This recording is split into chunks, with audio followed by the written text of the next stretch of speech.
கர்த்தர் என் மேய்ப்பராய் இருக்கிறார். நான் தாழ்ச்சி அடையேன்.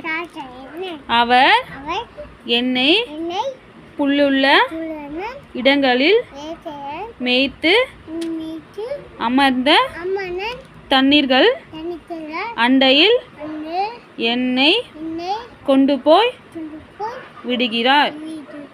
அவர் என் ஆத்துமாவை தேற்றி தம்முடைய நாமத்தின் நிமித்தம் என்னை நீதியின் பாதைகளில் நடத்துகிறார்.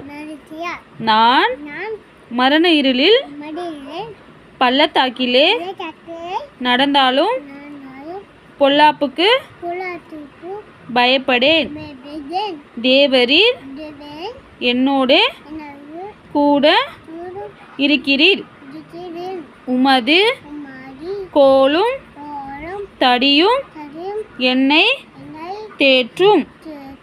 என் சத்துருக்களுக்கு முன்பாக நீர் எனக்கு ஒரு பந்தையை ஆயத்தப்படுத்தி என் தலையை எண்ணெயால் அபிஷேகம் பண்ணுகிறீர்.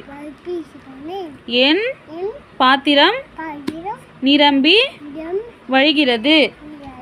என் ஜீவனுள்ள நாளெல்லாம் கிருபையும் நன்மையும் என்னை தொடரும். நான் கர்த்தருடைய வீட்டிலே நீடித்த நாட்களாய் நிலைத்திருப்பேன் என்றார் என்பதே. ஆமென். Very good.